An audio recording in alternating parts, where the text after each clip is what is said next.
Assalamualaikum warahmatullahi wabarakatuh. Kembali bersama saya Erli, dan lebih dikenal dengan panggilan Enceng. Alhamdulillahirrabbilalamin.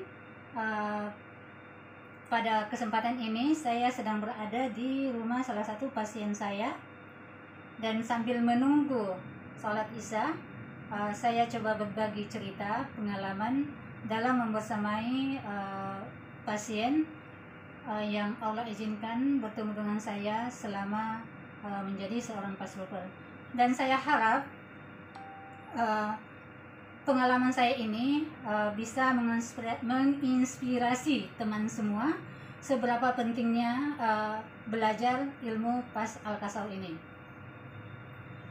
Saya belajar pas Al-Kasau pada akhir tahun 2020, tepatnya itu di tanggal 26 hingga 28 September 2020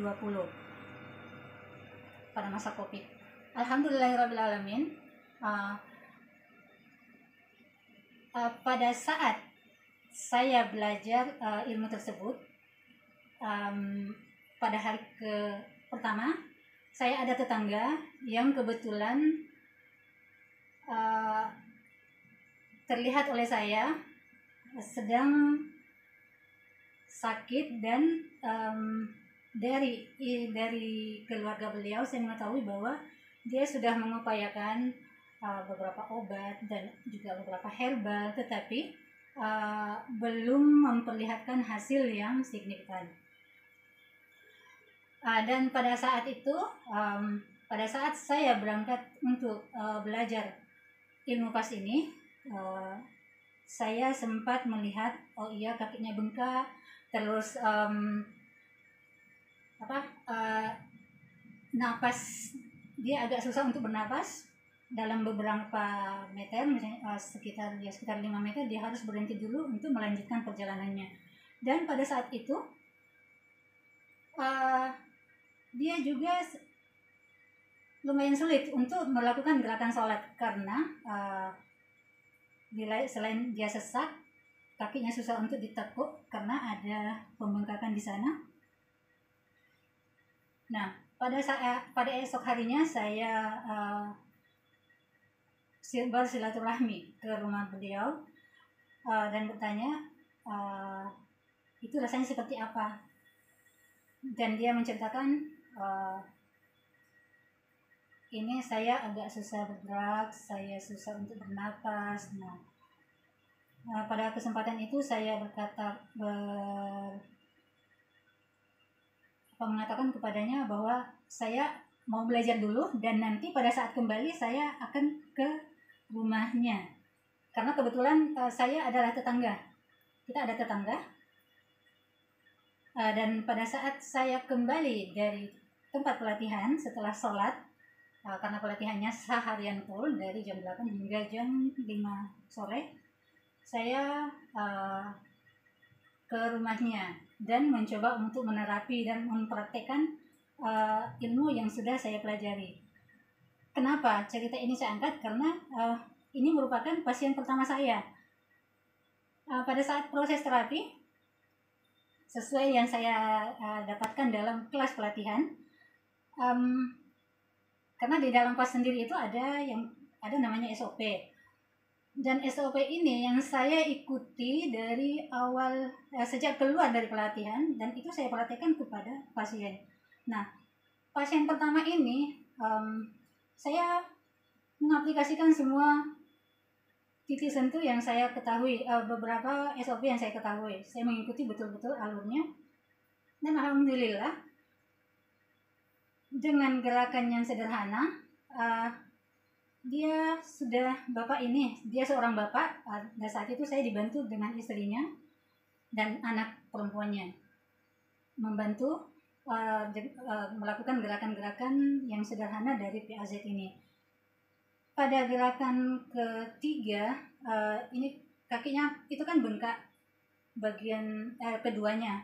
Nah, sekitar selang beberapa menit dia mengatakan kalau di kakinya itu sudah mulai ada kerutan. Nah, dengan keterangan itu saya semakin semangat untuk melanjutkan terapi. Dan dengan mengikuti SOP, alhamdulillah terapinya pada saat terapi saya perkirakan sudah selesai, ya saya pulang dan berharap semoga terapi berharap semoga Allah meridai terapi yang baru saja dilakukan. Dan alhamdulillah pada pagi harinya si istrinya datang ke rumah dan bukan datang ke rumah tetapi mengetuk pintu. Itu menjelang setelah selesai salat subuh. Saya kan jadi kaget karena ini jam segini tetangga saya mengetuk pintu, pasti ada sesuatu. Dan pada saat saya membuka pintu, sang istri tersenyum kepada saya dan berkata bahwa suaminya sudah bisa berjalan 1 putaran di dalam kompleks dan kakinya sudah bengkak di kakinya itu sudah kempes sama sekali. Dan itu membuat saya semakin semangat. Alhamdulillahirrahmanirrahim. Dan kemudian dan sebenarnya malam itu juga saya menerapi istri dan anaknya. Yang awalnya istrinya itu kakinya seperti bukan kaki, jari dari kakinya itu melebar, menyebar seperti ini. Pada saat setelah diberikan gerakan, dia mengarah ke posisi yang seharusnya, yang normal. Yang dalam ilmu pas itu dia mengarah ke presisi dari tubuhnya. Alhamdulillahirrahmanirrahim. Dan ada pasien lagi saya dia ini istimewa, bukan istimewa sebenarnya, ini agak lebih sangat berkesan karena pada saat itu ini sudah beralih ke pasien yang satunya. Pada saat itu saya sedang bersama dengan pasien di suatu tempat yang lumayan jaraknya. Jika dari rumah pasien itu ke tempat yang pasien yang saya maksud ini ada sekitar menempuh sekitar 30 menit tanpa macet. Dan waktu itu saya sedang bersama dengan pasien yang HNP. Sementara melakukan terapi, saya ditelepon dari adik yang kebetulan juga pastroper dan sangat alumni terbaru saat itu. Saya lupa tanggalnya juga bulannya. Yang saya ingat hanya kejadiannya. Pada saat itu teman ini menelpon bahwa kakaknya tiba-tiba terjatuh, sesak nafas dan badannya kaku. Untuk istilah non-pasnya saya tidak tahu apakah itu yang namanya stroke ataukah serangan jantung. Yang jelas kakaknya ini jatuh tanpa bisa menggerakkan badannya. Dan jadi pada saat itu saya hanya mengarahkan dulu, saya hanya bisa mengarahkan dari jauh, melakukan apa yang seharusnya dilakukan yang ada terlintas di pikiran saya yang saya ketahui. Tetapi adiknya ini, sang adik masih terus menelpon karena sebagai seorang adik yang kakak kandungnya berada di hadapan matanya, ia dalam kondisi kritis dan sudah melakukan apa yang kita sampaikan, namun belum juga memperlihatkan harapan yang bisa melegakan bahwa kakaknya ini sudah terlepas dari titik kritis. Pada saat itu dia mengatakan bahwa kakaknya tidak bisa bicara karena lidahnya terasa tertarik ke dalam. Dan jadi saya memberikan pengertian kepada pasien saya dan memang sebenarnya sudah hampir waktu terapinya selesai, alhamdulillah. Dan saya dengan menggunakan motor berusaha mencapai rumah teman saya itu sambil berdoa. Dalam doa saya ini, karena saya sama sekali sebenarnya saya juga agak bingung pada saat itu karena ini merupakan pasien pertama dalam kondisi seperti itu, seperti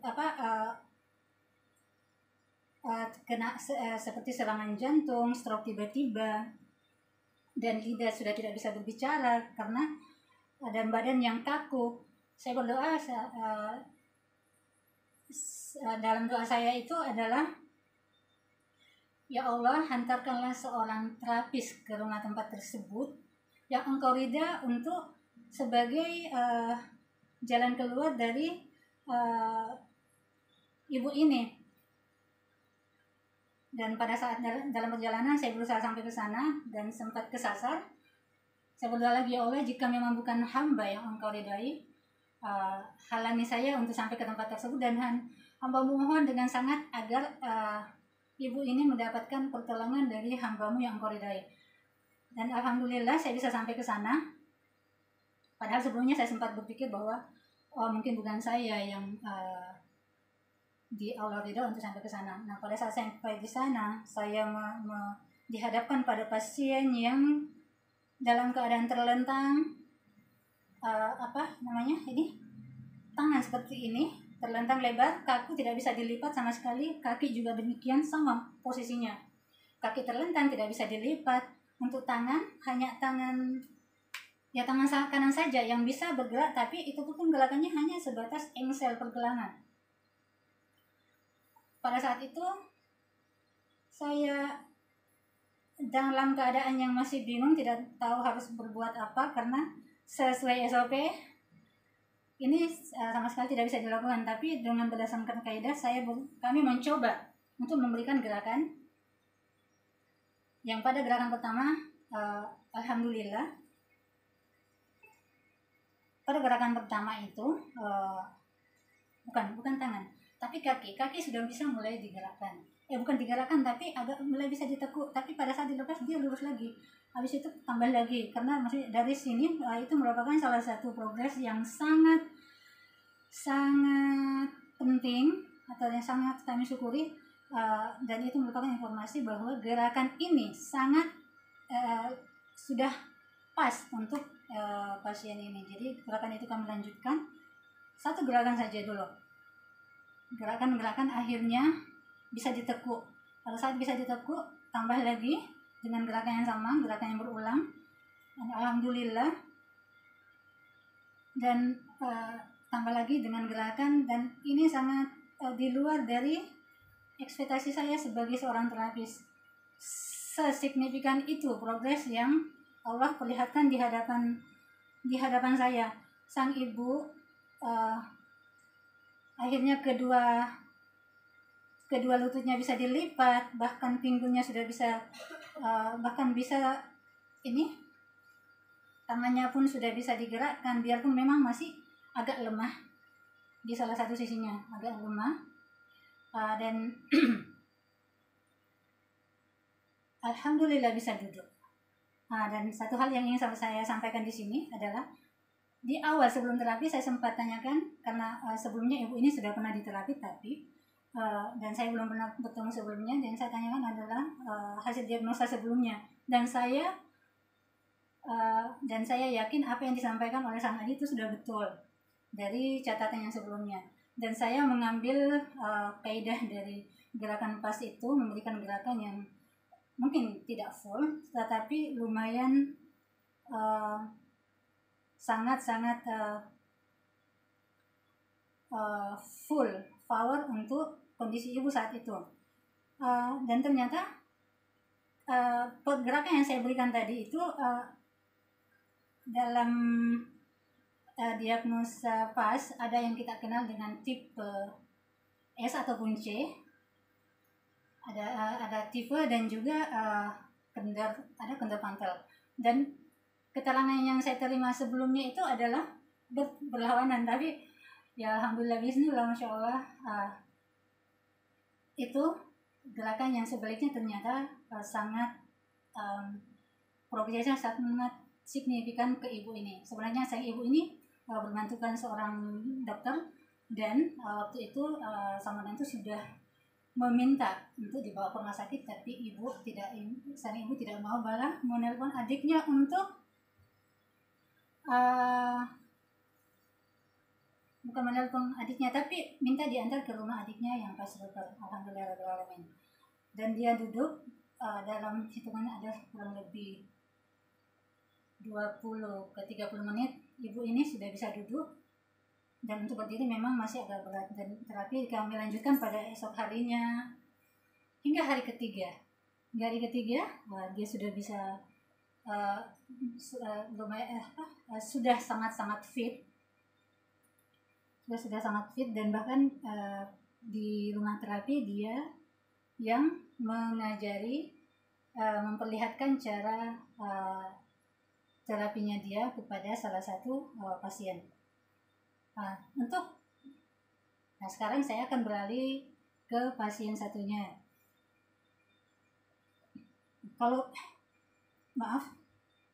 Untuk pasien yang satunya ini,